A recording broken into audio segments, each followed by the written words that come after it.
Good morning student. आज हम कक्षा तीसरी कविता बहुत बड़ा है ये संसार यह देखने वाले हैं। बच्चों, हमारे सीखने की और खोज करने का कोई अंत नहीं है। हम जिस स्थान पर रहते हैं हमें उतने भर का ही ज्ञान हो पाता है। वास्तविक यह है कि ज्ञान अपरिमित और अनंत है। ज्ञान कभी भी ख़त्म नहीं होता। आप जितना भी पढ़ाई करो, जितना भी ज्ञान हासिल करो, वो पूरा आपको कभी भी हासिल नहीं होगा, क्योंकि दुनिया में इतना ज्ञान भरा वाला है कि आप उसे कभी भी प्राप्त नहीं कर सकते।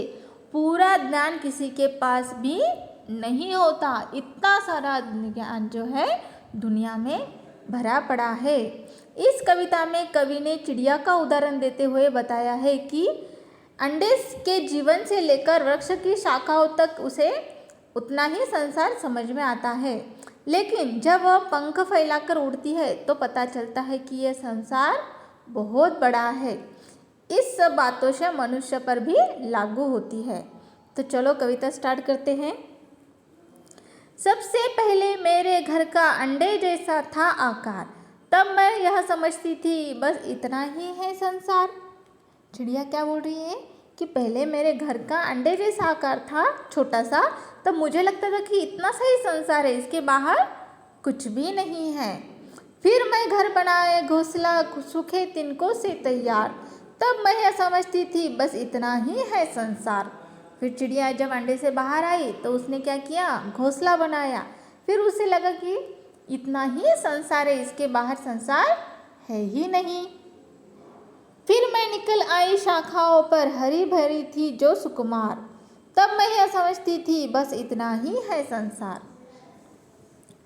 देखो, जब चिड़िया पेड़ों की शाखाओं पर बैठ गई तो उसे आजू बाजू में जितना दिखा उसके लगा कि इतना ही संसार है, इसके बाहर कुछ भी नहीं है।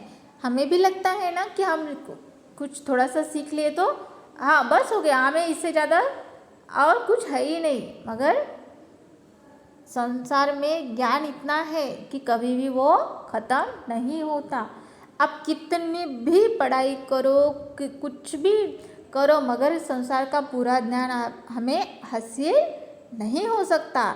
इसलिए हमेशा हमें अंत तक खोज करनी चाहिए और सीखना भी चाहिए। आखिर जब मैं आसमान में उड़ी दूर तक पंख पसार, तब समझ में मेरे आया बहुत बड़ा है यह संसार।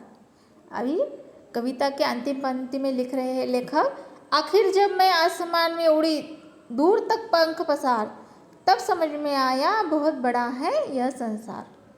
मैं जब खुले आसमान में उड़ गई तो मुझे समझ में आया कि यह संसार छोटा सा नहीं है, बहुत बड़ा है, और हमें कुछ ना कुछ सीखने के लिए हमें मेहनत तो करनी ही पड़ेगी। कितनी भी मेहनत की तो हमारा ज्ञान अधूरा ही रह जाएगा।